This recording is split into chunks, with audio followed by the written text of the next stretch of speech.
The Anglesey kidnapping. Hello there, my sweet little dumplings. It's your UK correspondent Annie Kelly transmitting to you once again. It may seem like every time I come on here it's to talk about a new satanic panic, and strangely enough today is going to be no different. Believe it or not, this is less to do with my own research interests, and more to do with the British Isles' unique position over a hellmouth and several ley lines, making it a world-leading epicentre of satanic activity. This is a very strange and sad story, which centres around a digital community of people for whom the satanic panic of the 1980s and 90s never really ended. They insist that that historic scare, in which innocent daycare and social workers were falsely accused and in some places imprisoned for taking part in supposed satanic ritual abuse on their young charges, all really happened, and has been covered up by paedophile elites determined to never let the truth come out. Their network is a small but odd community, comprised of Facebook groups, Telegram chats, and YouTube channels, which all claim to perform a mixture of advocacy and therapy for past victims of satanic abuse, investigations of alleged Satanists, and perhaps most saliently in this case, activism, both to gain more publicity for the cause and to help children they believe to be in the care of Satanists. They are referred to by their critics as vigilante Satan hunters. This is a digital network I've been following with interest for some time now due to their natural overlap with things like QAnon, but at the same time I've always been kind of hesitant to cover, since they seem so small and honestly kind of irrelevant. In the past year, they've started getting scattered newspaper headlines here and there due to the sudden arrival on the scene of a charismatic influencer called Jeanette Archer, who claims to have been raised in a secret satanic cult led by her grandfather. Archer has mobilised a small group of followers to hold tiny but vocal protests outside of Westminster and Windsor Castle, where she goes on long rants about her supposed abuse at the hands of the royal family, who, you guessed it, are all Satanists too. My name is Jeanette Archer. I am a survivor of satanic ritual abuse. I am also a survivor of our royal family. Today I have chosen to return to Windsor Castle to tell the world the truth about what really goes on inside those walls. Thank you, guys. Love you. Today I want to tell the world about what these people really are, especially her that wears the crown. Scum! Evil! Satanic scum! Yeah! As a child, the police would come to my home and collect me, and they would bring me here. Uniformed police in their police cars would collect me and bring me here. The police who swear an oath to serve and protect the public, they would deliver me to the evil that is behind these gates. What I am sure of, though, is those waiting for me to be delivered, for us to arrive, groups of children. They wouldn't have known that actually it was the police that would always rape us first.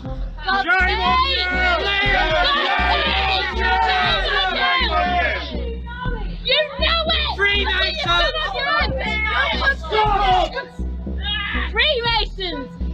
They thought behind those walls that the police were delivering pure children that hadn't been tampered with. But I was beaten and raped multiple times before I even was put in the car to be brought here. So here I am, stood here for the first time as an adult survivor and ready to tell the world the truth about Windsor Castle. Yes. Ready to tell the world the truth about the evil atrocities that are inflicted on children at the hands of our royal family. My time spent here took me to the depths of depravity, a hell on earth that only a survivor of satanic ritual abuse can ever understand. The main events, and they are events, they're advertised on the satanic calendar. They have their own calendar. It's a satanic ritual abuse calendar. There's a big date coming up at the end of this month. It's called Halloween, All Hallows Eve. They celebrate Halloween in there, but not like you do, with fireworks, masks, pumpkins. They celebrate Halloween in there with mass sacrifice of babies and children, mass rituals. That's how they celebrate Halloween. And that's coming up in a couple of weeks. So in this week's leading up to Halloween, do you know what they're doing? They've got their minions. They've got their minions out on the streets, abducting children. They've got their breeders that are bred, raped, impregnated, so their babies are born ready for October 31st, ready for mass sacrifice. Have I gone off? No. Mass rituals. That's how they celebrate Halloween. That is, oy vey, oy. It's so weird because, I don't know, it almost feels like, I don't know, Shakespearean, like the way they're like, okay, and now the 1 minute of hate, and like the whole crowd like starts to rabble on about like the very specific things they hate all at once. Yeah. It felt like there was a fight in the audience, but everyone was just yelling at invisible people that weren't there. Yeah, when all the crowd starts yelling like, scum, scum, Freemasons, Shame on scum," you. or Yeah, whatever. It's got, like, a Freemasons. real medieval feel to it. Yeah, absolutely. It really does. It took me back to the days, this is horrible to say, of like playing Fable when you first enter a town and all of the NPC villagers are like, you know, calling out stuff. I mean, it has that real sort of like medieval rabble-roused crowd. That's so true. It is a lot like a Peter Molyneux game. This is how Jake sees all Yeah. British people, just as NPCs from Fable. Also, all history is permutations of Molyneux games. Actually, it kind of reminded me of, like, you're talking about Shakespeare, it reminded me of that scene in Julius Caesar where Mark Antony does like a funeral oration for the crowd, but what he does is that he riles up the crowd with anger for the conspirators who killed Julius Caesar, and all of a sudden they're all furious at what has been done. This podcast's so great. We've got high culture, low culture, Shakespeare comparisons, video game comparisons. Well, I mean, We've got why it would all. you have one analogy when you can have three? Now, I've always believed in this line of work, researching conspiracy theories and reactionary politics in general, that you have to be careful about what you publicise. There's plenty of weirdos out there on the internet after all, and with people like Archer, attention of any kind is clearly what she's angling for. So it's a question of whether the risk that a group poses outweighs the risk of giving them that attention that they crave. Initially, I thought that it didn't. I might be an exceedingly loyal subject to the crown, but I do recognise that they're perfectly capable of looking after themselves, and I somehow doubt our revered head of state loses sleep over a handful of people standing outside her house calling her Freemason scum. But my reluctance to discuss the Satan hunters changed when a news story about a court case broke in October 2021. The court case centred around a child kidnapping on the Welsh island of Anglesey, which happened on the 4th of November 2020. The kidnapping had been planned for months prior, when a woman named Anke Hill got in contact with a man named Wilfred Wong to ask for help with rescuing a child known to her who she suspected of being a victim of satanic ritual abuse. Hill was so certain of this fact that she had already reported her suspicions to the police, who had investigated her claims but found no evidence of abuse. During investigation, the child was taken into foster care. Hill became convinced that this meant that both the police and the foster care system were institutionally captured by Satanists. This is probably why she got in contact with Wilfred Wong. Wong was something of a micro-celebrity in this small but ferocious group of British Satan hunters. For one thing, he had an air of legitimacy as a former barrister who had a long political career in Christian campaign movements, mostly in pro-life lobbying organisations. At one point in the 90s, he even worked in Parliament as a researcher for an MP, David Alton, who famously left the Liberal Democrat Party when they liberalised their policy platform on abortion. As the political landscape in Britain changed and abortion became less of a viable political football, Wong's rhetoric became more extreme. He began an organisation called CASRA, Coalition Against Satanic Ritual Abuse, giving seminars to pro-life activists in which he urged guerrilla tactics against abortion clinics and claimed that UK abortion rates are linked to high-profile Satanists who aim to, quote, undermine and transform society. According to the journalist Sian Norris, he also states that Islam and Satanism share a common goal, quote, which is the destruction of Christianity, while repeating a myth that changing demographics mean that Christians are starting to become outnumbered by Muslims in the EU. At an anti-abortion activist training event in 2019, Wong defended prayer vigils outside abortion clinics, arguing that they were necessary, as prayer can prevent an abortion from working. Wait. I mean, I've heard of manifestation, I've heard of The Secret, but this is new to me. I don't know. Here's the thing. If you're performing ceremonies you think are having material effects in the real world, then maybe don't criticize other people for engaging in occult rituals. Yes, exactly. It's like you're trying to invade a woman's body to stop a choice she made. Yeah, it would be cool if we could just do like a Christian version of possession.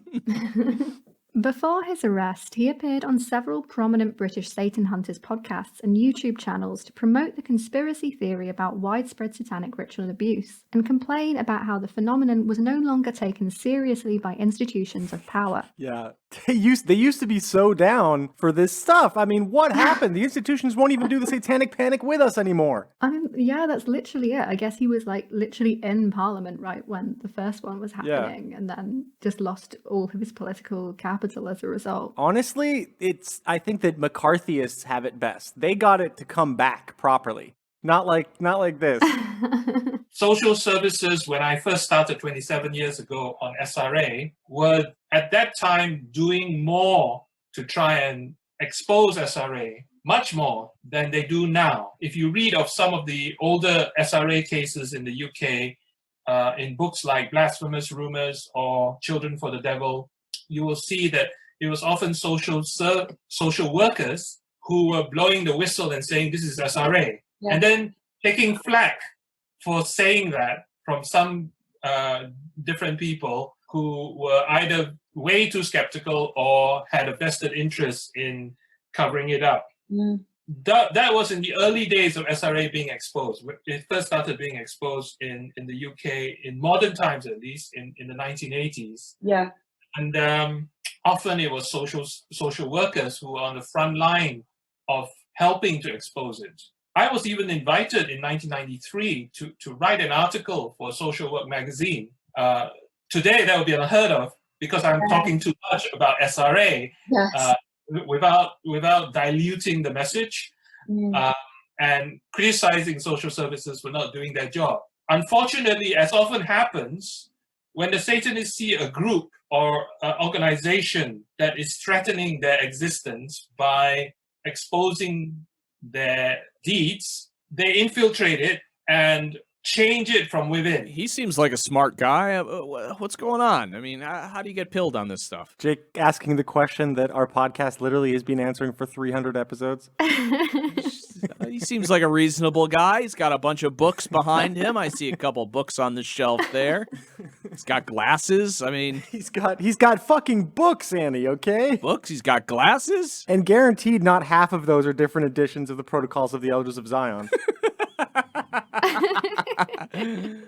It was on the understanding that Wong was a self-proclaimed expert in Satanist activity that Anchor Hill got in touch with him, and the two began to hatch a plot, recruiting accomplices from their network to, quote, rescue the child from their foster home. One of these accomplices was Jeanette Stevenson, Hill's therapist, who testified that she had believed Hill's claims that the child's father was a Satanist after having seen some of the child's concerning drawings. In the United Kingdom, therapists, often self-described and with little to nothing in the way of qualifications, have always seemed to make up a significant portion of the Satan Hunter network. They were a key component in the moral panic back in the 1980s and 90s, mostly through their claims that they could uncover suppressed memories of the abuse through hypnosis and other methods. This is now an increasingly controversial therapeutic practice, mainly due to the vast array of evidence we now have that patients can be led into constructing memories of events that verifiably never happened. As an academic article called Past Life Identities, UFO Abductions, and Satanic Ritual Abuse, the social construction of memories shows. If they were real, the ritual satanic crimes remembered by patients would require a monumental criminal conspiracy that has been in existence for at least 50 years and that has been responsible for the murder of thousands of people. The FBI and other law enforcement agencies throughout North America have investigated many satanic abuse allegations made by multiple personality disorder patients, but have been unable to substantiate the existence of the requisite criminal conspiracy. Some patients report memory fragments or dreams with satanic content, and only after are exposed to hypnotic interviews aimed at confirming such abuse. However, since many patients are enmeshed in a social network where they hear about satanic abuse from other their patients, therapists, and shared newsletters, and where they or their fellow patients attend workshops devoted to such abuse, spontaneous dreams and memories do not provide serious evidence of actual ritual abuse. I mean, yeah, it's the same thing where it's like it's mutual, paranoia by social network. And it's also frustrating when the problems in your life seem to make sense in light of the satanic ritual abuse you sincerely believe happened to you. And all of a sudden you have a network of people agreeing with you and supporting you and saying that you're fighting a righteous cause, exposing this. I mean, I imagine it's very difficult when you're all of a sudden you're getting all of this validation as a consequence of being part of this satanic ritual abuse community. Yeah, I mean, I think that's exactly it. Sometimes when you're researching this stuff, you kind of get this urge to be like, is this person straightforwardly lying? Are they telling the truth? And actually, I think almost none of them think they're lying. Do you know? I don't think many of them think of themselves as consciously lying at all. Yeah. Even if they're talking about things that, as the article said, most verifiably didn't happen. But it's about how memories are not to be trusted, essentially, and can be altered and can be influenced. And especially, if you happen to be in a network where this is all anyone ever talks about, then it's really going to be influenced. And one thing I find interesting is that even Jeanette Archer, who's like the network's star speaker, who, goes up and gives these public testimonies, has admitted in interviews that she didn't remember her abuse until going through what sounds like a major depressive episode in adulthood. Well, it was at 28 that I recovered my memories. And how did that come about? What happened was I'd been suicidal on and off for a few years. I lived in a flat that was on the 8th floor, and I had this plan that if ever I needed to, I would just go off the balcony. Now, that knowing I had that escape route was my comfort. That was what kept me being able to face another day, because I had a choice of come on, Jeanette, get through another day, and if it's too much, you can go off the balcony. There's a famous quote from Nietzsche. He says, thoughts of suicide got me through many a troubled night. Exactly. Yeah. Exactly. That's perfect. That's spot on. It kept me alive. My suicide plan kept me alive. She's just such a contradiction, isn't it? So there was my plan, that kept me going. And I used to have many a sort of evening where I'd just be laying on my bed and daydreaming about the plan and how lovely that would be. And this one day I'd had another broken relationship. In fact, I'd actually come to trust somebody, which was such a massive thing for me, and they just broke that trust, monumentally. So I was upset because of that, and I just got to the end of the road, and I was sat in the bath actually, and I was just crying and I just looked up. I'm not religious, but I just looked up and said, okay, I know there's something wrong with me. I know I have buried memories. I know there's something I'm not seeing. I'm hiding from myself. I'm going to make a deal. Either you show me now the truth so I can get better, or I'm going off the balcony. So that was the plan that night. So I went to bed and woke up the next day. I opened my eyes and it's like there was a TV screen in front of me, and I got my very first flashback. You just push the microphone away from yourself, put it back. It's going to have to shift on the chair. Okay. We need it as close yeah. to you. Yeah. That's better, yeah. Okay, keep going. So I woke up and got my very first flashback, like a video playing in front of my face. What did you see? My uncle, the heroin addict, sexually abusing me.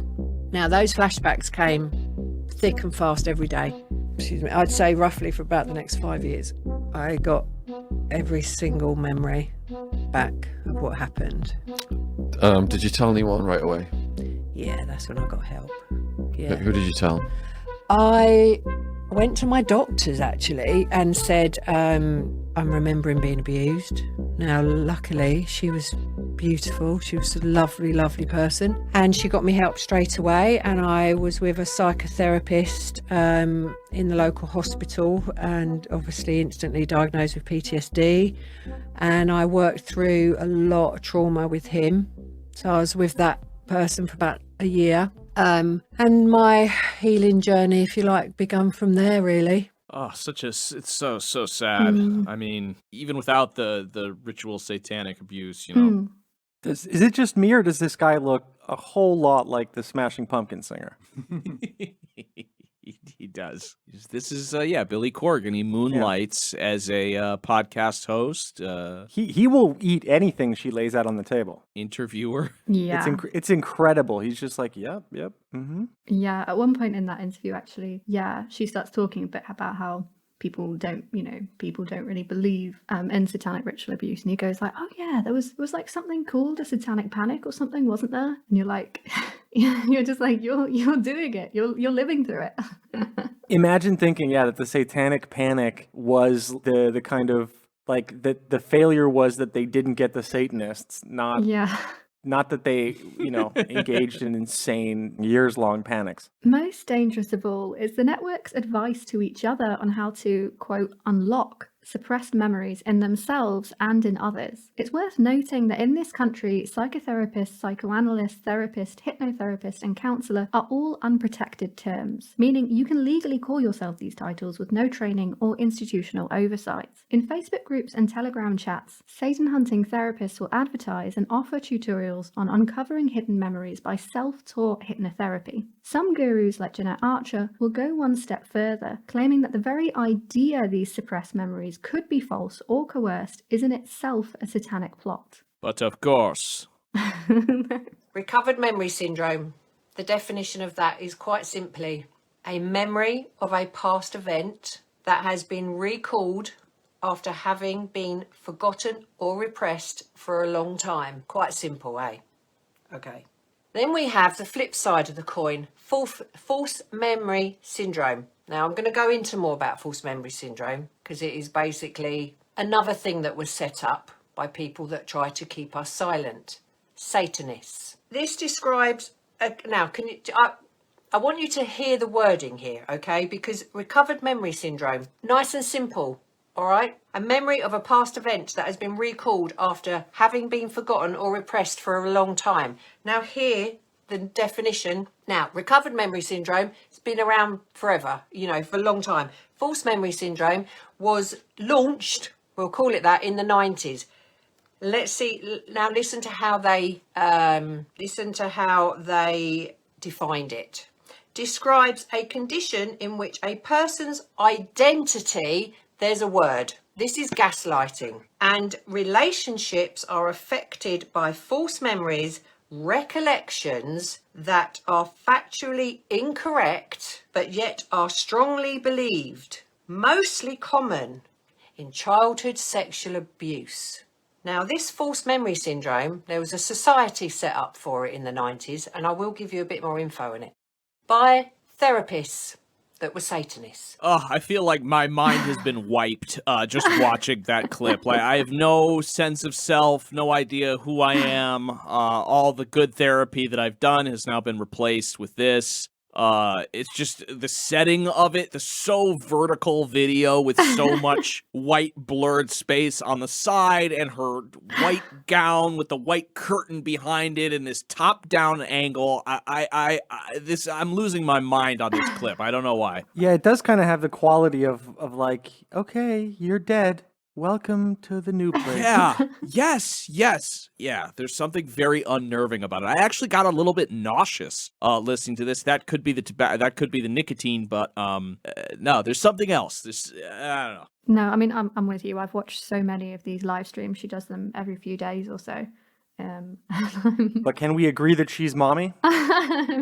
For you, maybe. Yeah, I feel like I'm getting these memories of her being mommy from somewhere. I think I buried them long ago.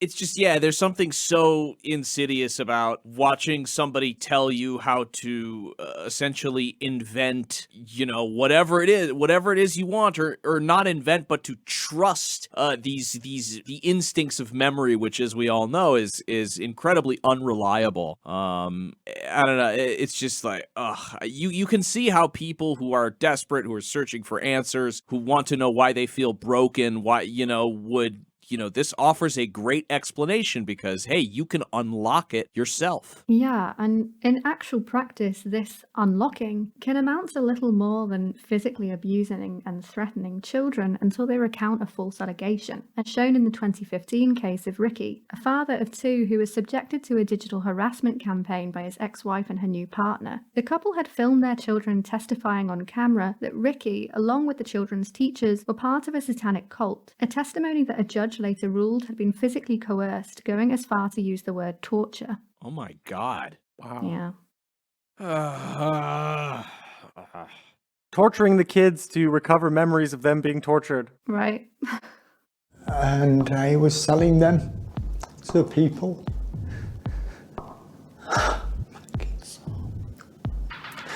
My kids are wonderful.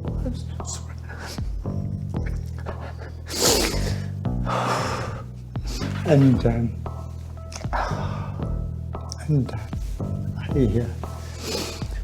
I've been selling them in this satanic cult thing. Not just, they said by myself, but by the named 60, 70, 80 people. And they said that we're killing babies. I was shipping them in, and we was cooking.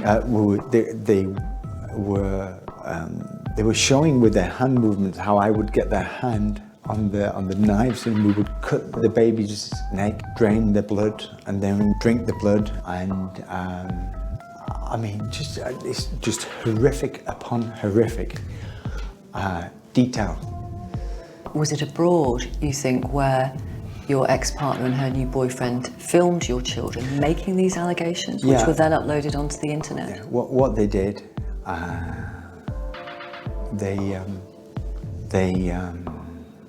they beat my kids. They called licks, where you get a spoon and you hit the kid.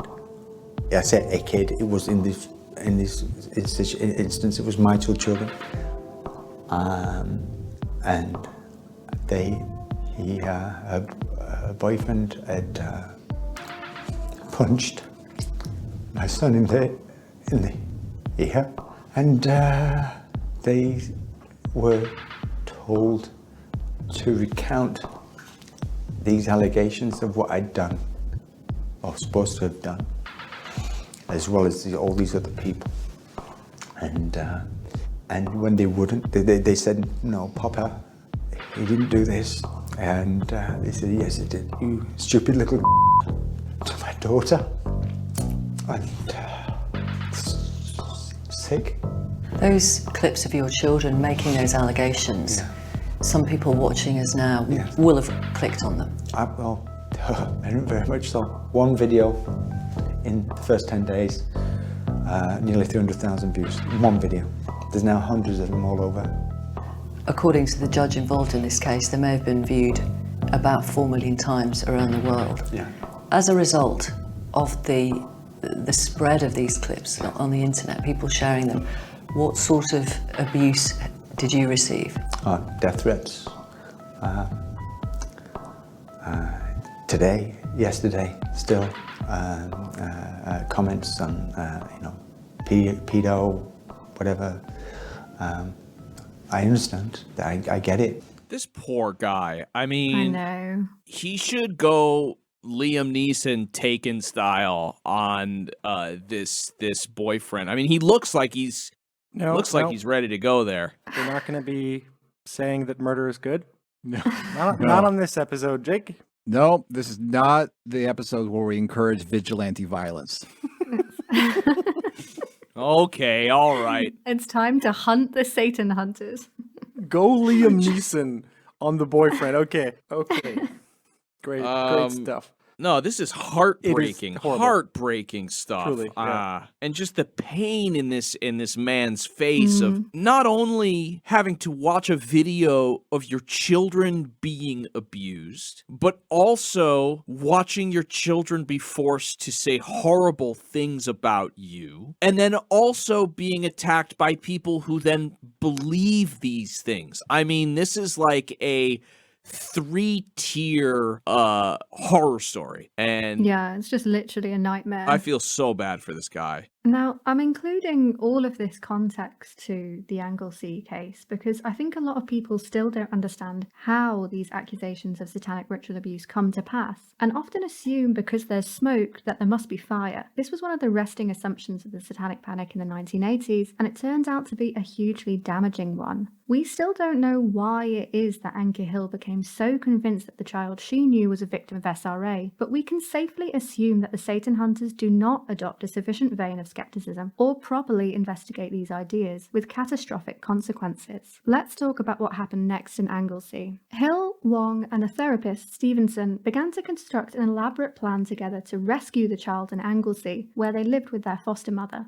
This involved recruiting accomplices from their network, with Wong reaching out to several people he had coached regarding their supposed experiences of SRA. At least one of these, a couple from Brighton, testified at the trial that they had initially expressed support for the rescue mission, but eventually refused to go along with the plan. According to David Powell, a court reporter for North Wales Live, The Brighton man said Wong wanted him to hire a van in Brighton, preferably a Luton van, which has a large area above the cab, and drive to Surrey. There, the van would be loaded up with furniture, and some void or space in the vehicle would be formed to accommodate a woman and a child. The prosecutor, Mr. Pope, asked what he thought of the idea. The Brighton man said, quote, "I was shocked. The whole scheme was racing through my mind." His wife dropped off Wong at the station, but when she came back, her husband said, quote, "This is crazy. It's kidnapping. It's abduction. I'm not doing it. It's against the law." Not all of Wong's hand-picked disciples had such misgivings, however, and eventually he, Hill, Stevenson, and her husband were joined by 3 others. The group travelled to Anglesey in separate cars with 2 accomplices providing a lookout for police cars while Wong and Hill waited outside the foster mother's home for her to return from picking up the child from school. As soon as she pulled up to the house, the pair drove up, opened the car doors, and lunged for the child, referred to in the court transcript as Child A. The foster mother's testimony recounted the following. Hill opened the car door and tried to remove Child A from my car. She unclipped a seatbelt from around the waist and just pulled the child into the silver car after quite a bit of struggle. Child A kept calling my name and asking me to help. I tried to hold on to the child as much as I could. Someone came round the back of me, which is when I had to make a decision. He held a knife to my face and told me to let Child A go. My young daughter was in the car. I had to make a decision between my daughter's life and Child A's life and mine. Oh, fuck. When Wong and Hill had successfully bundled the terrified child into their own car, they took the precautionary measures of slashing the foster mother's tyres so she couldn't follow them. They then drove to meet Stevenson and her husband, transferring to a second rented car with false number plates, which they planned to drive to France. On the M1 in Northamptonshire, about 200 miles away from Anglesey, the car was stopped by armed police and the child recovered safely. The kidnappers were arrested and charged with child kidnapping. This was big news in the Satan hunting community due to Wilfred Wong's celebrity status, but due to pre-trial reporting restrictions, they had very little information to work on publicising. The story circulated, but it didn't gain any kind of wider traction. This changed when Robert Thrift, a 65-year-old psychiatric nurse who had aided Wong in the plot, was found dead in his cell 10 days after the gang's arrest. His death was ruled a suicide by suffocation. With this news story, Wong's fans had a conspiracy theory neatly packaged for the social media age. They immediately began sowing disinformation around the case, saying that Wong and his remaining accomplices' lives were in danger in order for them to not tell the truth about the satanic elites at the trial. A social media hashtag, I Stand With Wilfred Wong, was launched on Twitter, Facebook, and Instagram, and influencers began openly speculating about the reasons for the killing, publicising the address of the prison Thrift had died in, and urging their followers to take action. But what is certain, because there's been mainstream conventional press articles to confirm this, that a Mr. Robert Frith, who is a nurse from the island of Anglesey, Holyhead, Anglesey, has died while in custody, while incarcerated in Wrexham Prison, Berwyn Prison, North Wales, city of Wrexham. And that is all we know so far. We don't know the details of how he died or the autopsy report. So this moves the severity of an already major incident up another few notches. Whether or not this gentleman, Mr. Robert Frith, was a witness to SRA ritual criminality or not remains to be seen. But we can't rule out yet from investigations that the law enforcement agents working for occult networks such as Freemasons, Satanism, the British Crown, the House of Windsor, It cannot be ruled out as yet that he would have been silenced on account of information he knows. That's yet to be confirmed. They should have never given us the internet. Should have never gotten it. The fact that anybody can look at a news story that is still developing, that you don't necessarily have all of the information for, and go and post a video analyzing it and suggesting what it might mean, it is just that should be taken away from us.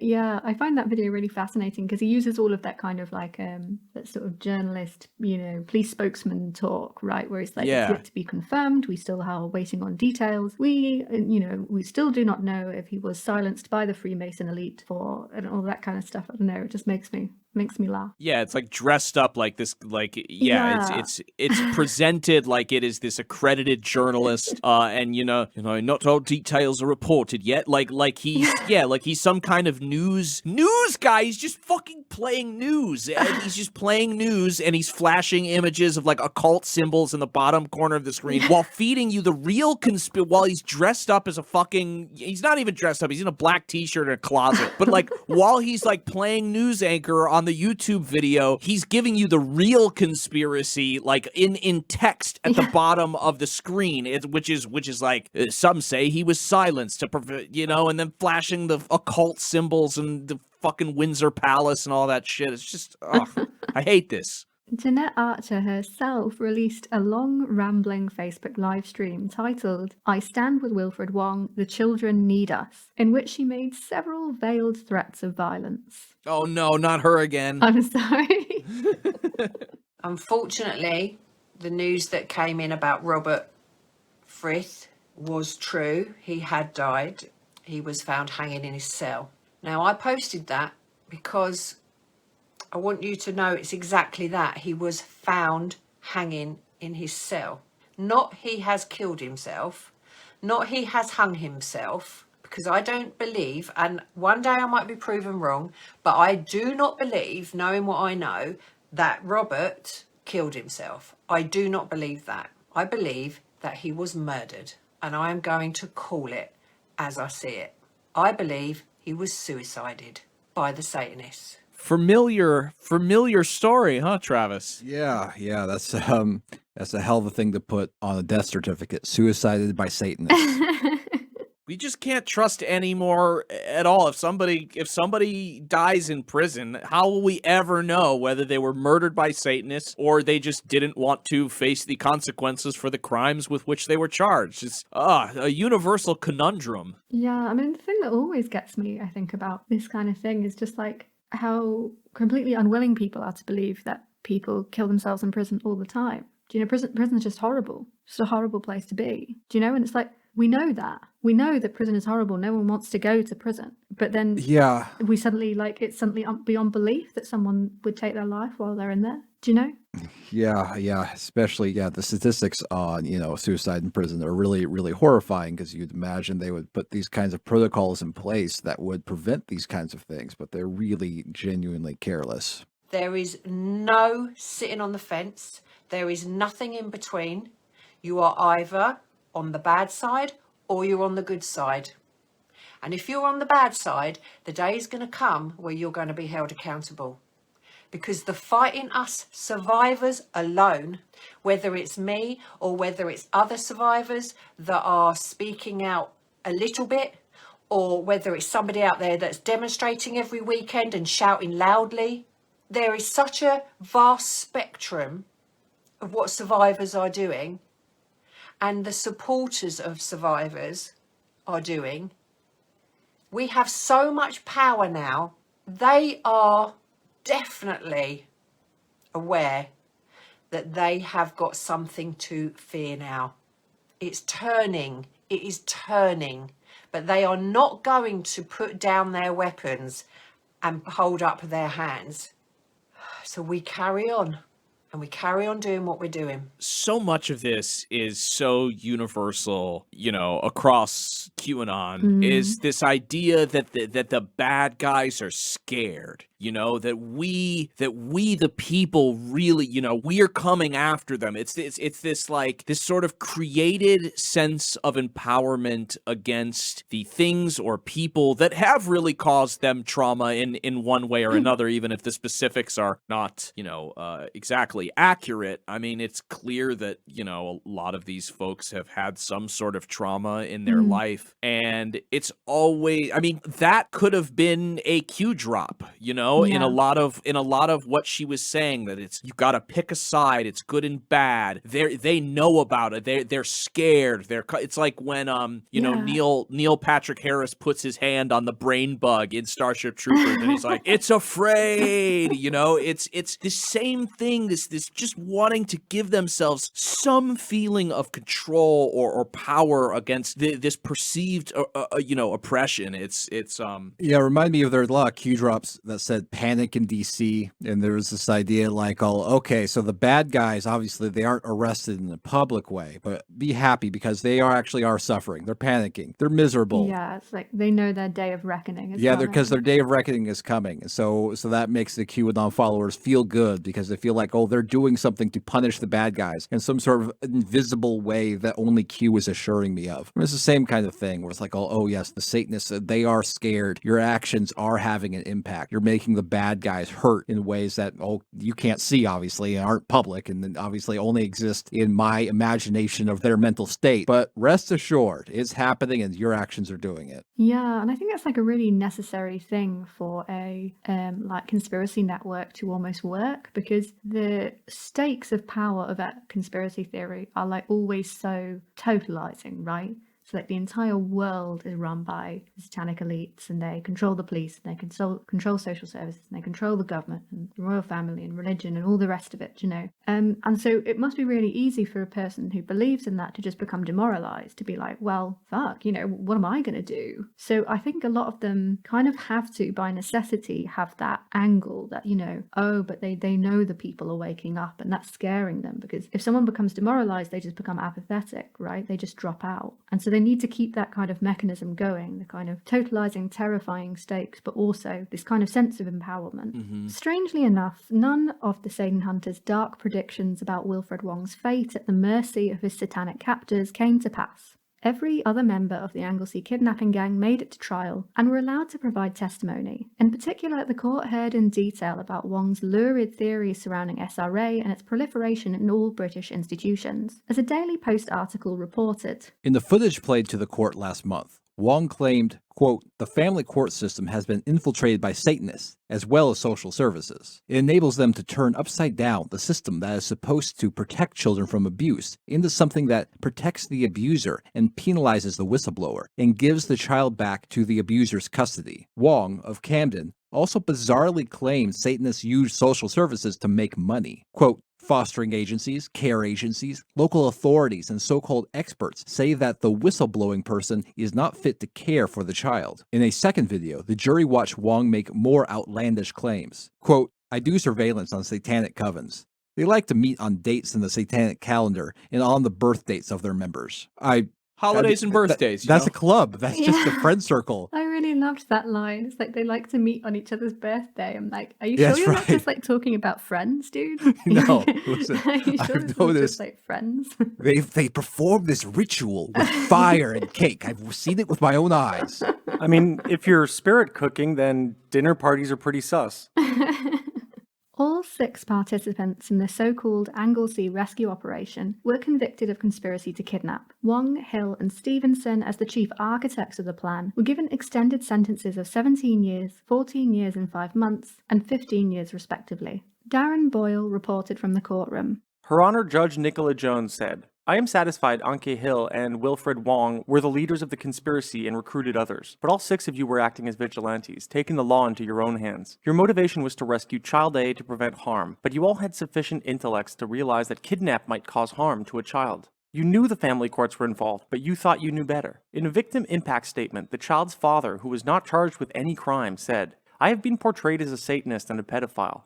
All of which is untrue. The father said he had a, quote, terrible realization that he may never see his child again when he received a phone call from a social worker to say his child had been kidnapped. He has since suffered, quote, malicious online trolling by friends of Wilfred Wong and his satanic ritual abuse agenda. The kidnap itself had a, quote, catastrophic impact on him and his child, he told the court. He said the episode had derailed his relationship with his child, and the kidnappers had shown a, quote, complete lack of empathy for their horrific crime. Now, I consider myself to be made of pretty stern stuff, but there was something heartbreaking reading the descriptions of a child being literally snatched at knife point out of their foster mother's car, all by people claiming to be solely motivated by their welfare. At one point in her testimony, Janet Stevenson, the therapist, even compared herself to resistance fighters against the Nazis, saying, quote, people during the Second World War who were trying to smuggle children out of concentration camps in suitcases or bags put themselves at risk that they would be shot by the Gestapo. It was an offence, but it was morally right because they were saving children.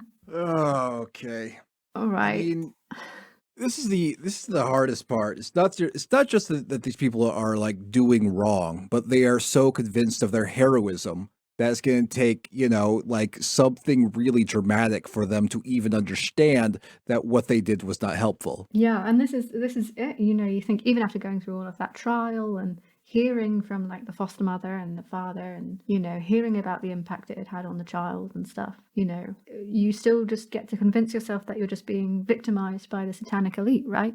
That's why you're going to prison, because you called out the Satanists and they don't like it. It's just like such an impasse. Nonetheless, I'm not naive enough to have thought that the harrowing details of this kidnapping and the moving impact statements by both the foster mother and the child's father would be enough to move the Satan hunters. In fact, it seems that since Wong's arrest, the network has only hardened and become more extreme, led by Jeanette Archer depicting the Anglesey gang as literal martyrs for the cause. Perhaps most disturbingly of all, the network seems to be making outreach efforts into other conspiracy communities, including, unsurprisingly, QAnon and the British conspiracy guru David Icke. Archer, in particular, since she appeared on the scene only a year and a half ago, has radically altered her story from one of multi-generational familial abuse to one where she personally witnessed the royal family transforming into lizards.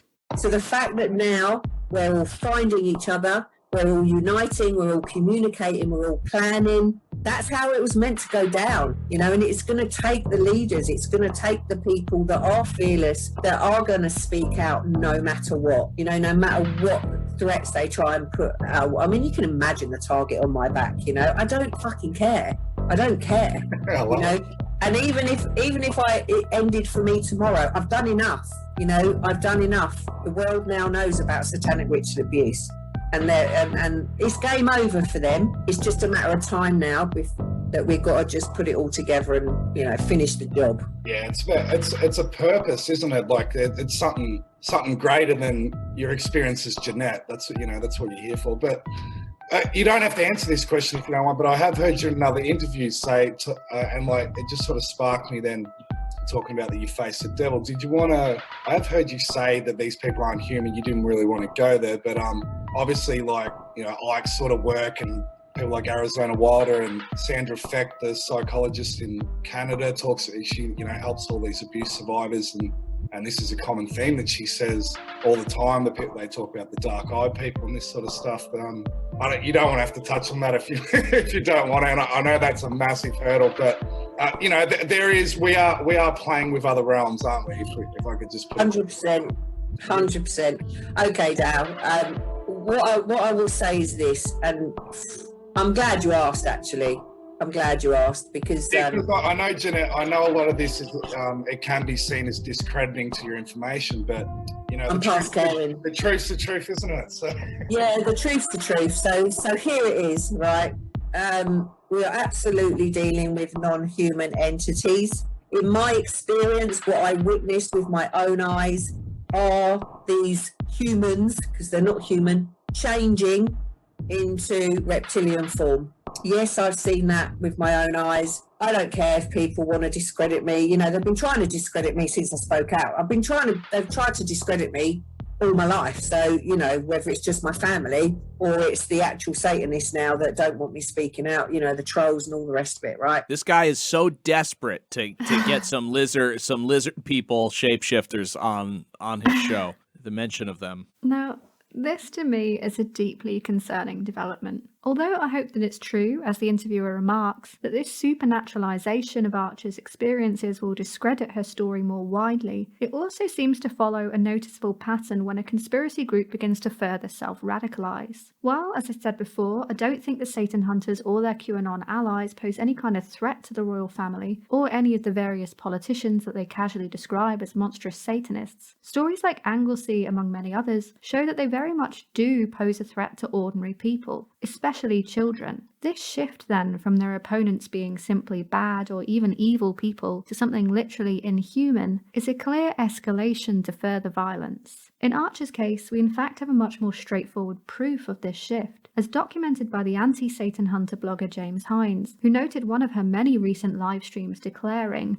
quote, "We need to take back the buildings and rescue the children. We need men. We need strength. We need people who are military and trained. We need to do this all around the world."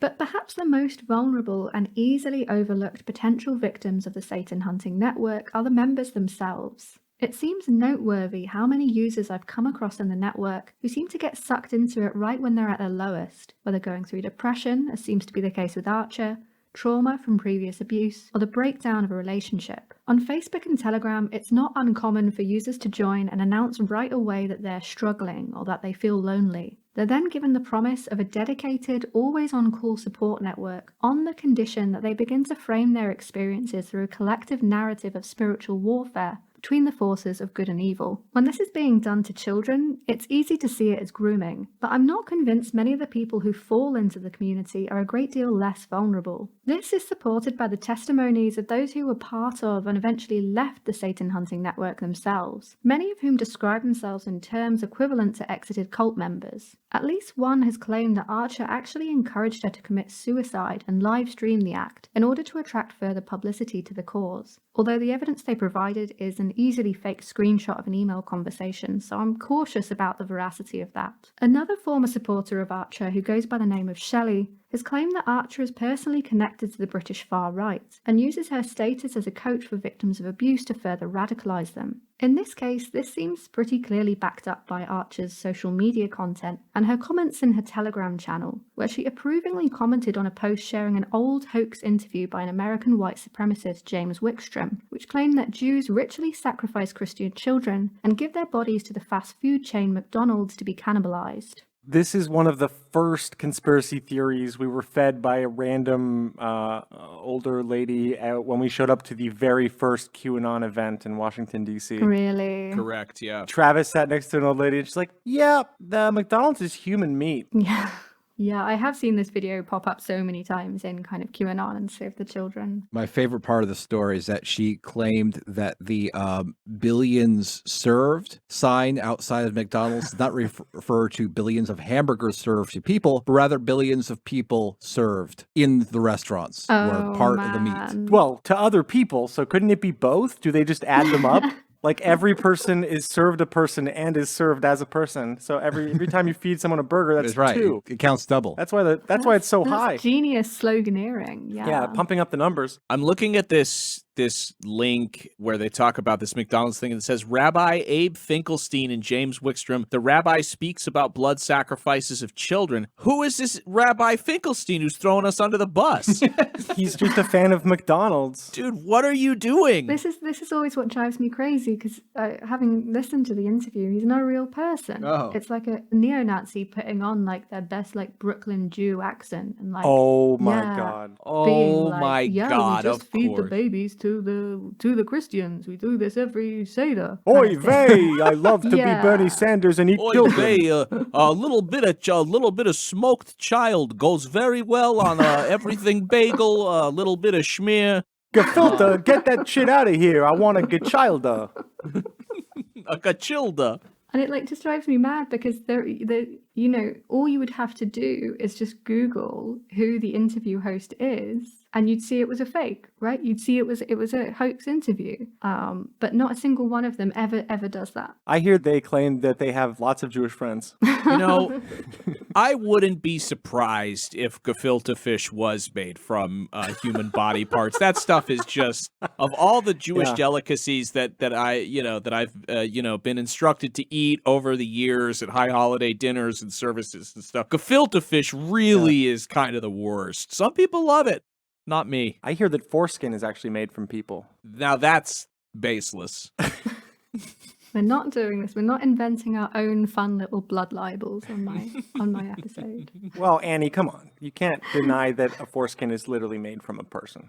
It's from a person. It's not made. I guess it's made by biology, but... from the cow you take a steak, and from the man you take a foreskin. Now, I'm going to shut up. Anyway, what Jeanette said in response to a QAnon account sharing that fake video was, yes, the Finkelstein interview should have been impactful, but unfortunately, still, people didn't hear. Satanists have a rule that they have to tell the world the truth. They do it openly. I agree with what you said about the human meat, but unfortunately, Trump hasn't stopped anything. He's one of them, 2 exclamation marks. I kind of really like the addition that Satanists have a rule that they have to tell the world the truth, which just means that, like, if you ever suspect someone to be a Satanist, you can just ask them if they are. Mm-hmm. Yeah, it's like a vampire. Or wait, no. It's like a built... No, it's like a cop buying sex. Sorry.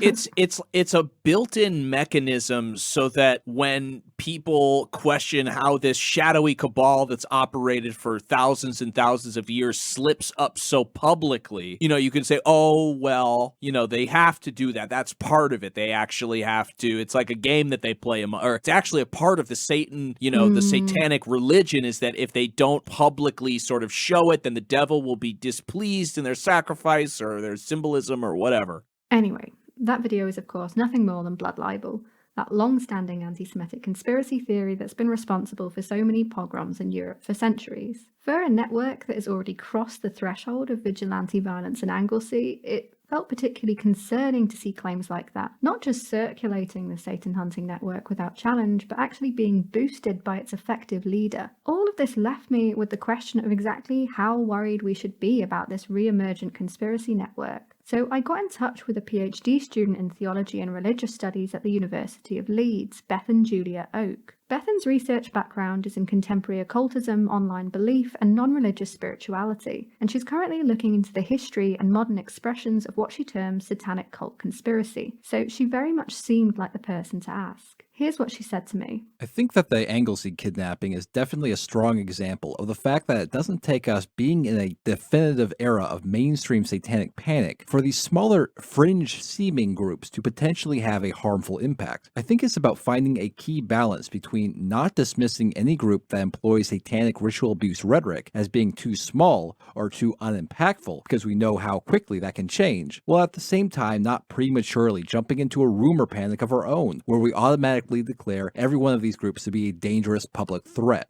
This point, to me, presented an intriguing question then in terms of solutions. How can we prevent further events like Anglesey happening without starting a moral panic about satanic panics of our own? Bethan's answer on this one actually surprised me. I think that we can also sometimes hastily jump into assuming that all people engaging in these beliefs have somehow automatically been radicalized beyond reason. Because extremist groups like QAnon have dominated so much of conspiracy discourse, there's now this general idea that reason and discussion and contrary evidence never works with conspiracy believers, which forgets that there's so many earlier steps of conspiracy involvement before you get into that point of no return. Dismissing early stage believers as already radical extremists is sure to only push them further into these movements. I think we're justifiably wary of engaging in discussions around conspiracy beliefs or giving them too much attention, but I do think it is unfortunately necessary. What first got me into my current research was working as a clinical support staff on a COVID ward during the pandemic. I came across substantial amounts of patients, relatives, and staff who were at various points of involvement in pandemic/vaccine related conspiracies. And even in some cases of the most seemingly invested cases, it's incredible how many people are willing to backtrack on a conspiracy when suddenly presented with the real life to-your-face evidence that contradicts their beliefs. Sure, not all, but way more than we acknowledge. I think general SRA belief is more similar to this. The truth is, the satanic panic did die down and did lose a considerable amount of believers when evidence against their claims became more publicly available in the spheres that they engaged in themselves. It's just figuring out how to do this in a time where differing belief communities exist in such separate online spaces to one another that's the problem. This chimed with the sense that I had reading through the Satan hunting group chats and Facebook comments, and also that I think you guys brought up a bit, that these were generally pretty unhappy people looking for some level of support and understanding, and being sucked into a very damaging environment that crucially masquerades itself as a support network. It's true that the world they end up believing in, where child-murdering Satanists lurk around every corner, seems ludicrous, and it makes sense why our first instinct is to assume anyone who believes that is beyond help. And yet it also seemed clear that being thought of as beyond help by everyone else is probably what leads a person to a situation where their only option left appears to be paranoid vigilantes who think the Queen is a lizard person. For the last 10 years in this country, there's been a pretty systematic gutting of mental health services on the NHS, to the point where when I struggled with panic attacks in my early 20s, I got sent to a group CBT seminar, which basically crammed a bunch of people with anxiety into a windowless basement room and told us what a panic attack feels like, which obviously went down brilliantly. Yeah, this is how I cured Jake. Yeah, windowless room, that's for sure. It's the perfect environment. I got to idly speculating how many of Wilfred Wong and Jeanette Archer's followers would still have become their followers if free one-on-one support for trauma and any other kind of mental issue actually existed from the more obvious places than Telegram and Facebook Live. It's not really something we can ever answer definitively, but I'm willing to bet there'd be less of them. Yeah, it's great. Our institutions neglect the most vulnerable of us, and there are others who are untrained professionals who believe in wacky shit who will welcome them with open arms, make them feel loved, and they are much easier to find than the mental health professionals, and much cheaper too. It's free. For $0, you can go on YouTube and learn that many of your problems stem from the rulers of the world who occasionally shapeshift into reptilians with black holes for eyes. So it's great. We're fine. I'm good. Annie's great. Travis is old hat for him. You know, I mean, this is right. No big deal. We're gonna have to pick up the Jake pieces after this. I'm shattered. I am shattered into, I mean, this is basically yet another QAnon kidnapping child story, but she doesn't even mention QAnon all that much, only in that last sort of McDonald's post. I mean, is she super, vocal about Q in her other posts, or is this just kind of tangentially sort of, adjacent? No, not really. She says that she thinks QAnon is a psyop, because she thinks Donald Trump's a Satanist. So many people do be thinking that QAnon is a psyop. Yeah. Whatever side you're on, it's a psyop, It's all the rage. It's a trendy. It's a trendy belief right now. Go out and buy stocks in QAnon is a psyop. It's all just because our brains hurt and we're like, they must be under attack. But I think more broadly, it shows that like the elements of QAnon, the building blocks that made QAnon what it was, it's just sort of like in the water now. It's just part of our cultural conversation, and like, the fundamental particles of QAnon have like, are now free from the QAnon structure, and now they can flow everywhere and sort of infect any kinds of thinking, to the point where you think you're fucking, a Satan hunter on the prowl for demonic rituals. Right. You sprinkle the little QAnon flakes at the top of the tank, and some of the bigger fish come up right away and they get the big flakes. But then, over time, the flakes break down into tiny little particles, and the smaller fish can, they can get their fill as well. And some of it clogs the, the filtration system, and some fish come floating to the top because of it. So sure. It's a perfect analogy. It is a perfect analogy. Thank you for listening to